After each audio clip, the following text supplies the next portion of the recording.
جب ہمارا فرشتوں پر ایمان ہے تو پھر اس بات پر بھی ہمارا ایمان ہے کہ جو اللہ اور اس کے رسول صلی اللہ علیہ وسلم نے بتایا کہ فرشتے دعائیں کرتے ہیں تو یقیناً وہ اللہ کے حکم سے کرتے ہیں.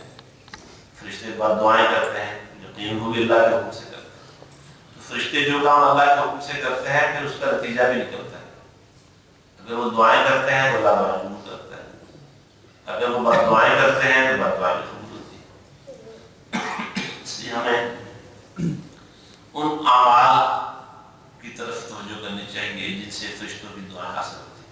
کئی ایک لمبا موضوع ہے, اس پر کتابیں بھی لکھی گئی ہیں, الگ سے کتابیں موجود ہیں. فرشتوں کی دعائیں اور بد دعائیں پانے والے لوگ, اس عنوان سے اردو میں کتاب شاید میں نے دیکھی ہے.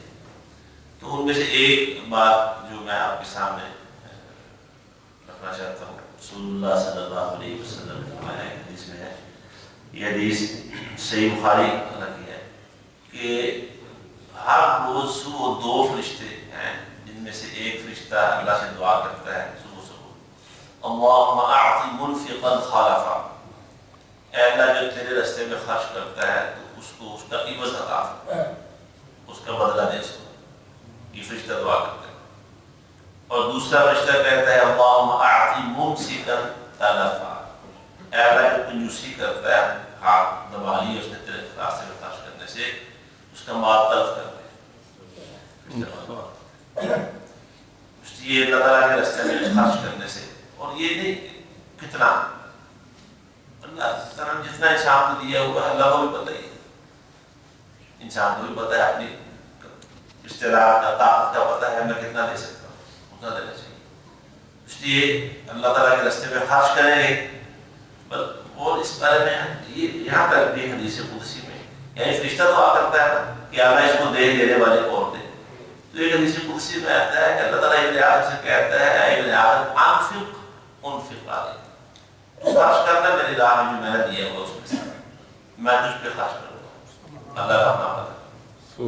اب ہم اگر انسان کے پاس لاکھوں بلکہ کروڑوں روپے ہوں اور وہ کروڑوں میں اللہ کے راستے میں خرچ کرے تو ایک نہ ایک دن انسان فارغ ہو جائے گا. مطلب لیکن اللہ تعالیٰ کے خزانے ایسے ہیں جہاں سے اللہ اپنے بندے پر خرچ کرتا ہے یا کرے گا تو وہ ختم نہیں ہوتے, وہ ختم ہونے والے خزانے نہیں, کبھی بھی ختم نہیں ہو سکتے. اس لیے اللہ تعالیٰ کے راستے میں خرچ کرنے سے فرشتوں کی دعا ملتی ہے. خود اللہ تعالیٰ کا وعدہ ہے کہ میں خرچ کرنے والے پر اور خرچ کروں گا.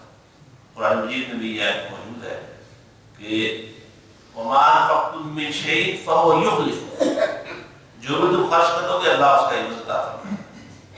اور جو اللہ عوض دیتا ہے اس کی حالت کیا ہے, اور جو ہمارے پاس ہے کتنا فرق ہے, یعنی جو اللہ کے پاس ہے اس میں اور جو ہمارے پاس ہے اس میں کتنا فرق ہے. رسول اللہ قرآن مجید اللہ نے فرمایا کہ ما عندکم یفنى, جو تمہارے پاس ہے وہ ختم ہو جائے گا, وما عند اللہ باق, اور جو اللہ کے پاس ہے وہ کبھی ختم ہونے والا ہے, ہمیشہ رہنے والا ہے. تو اللہ تعالیٰ ہمیں ایسے عمل کی توفیق دے جس سے فرشتوں کی دعائیں اور فرشتوں کی بد دعاؤں سے بچنے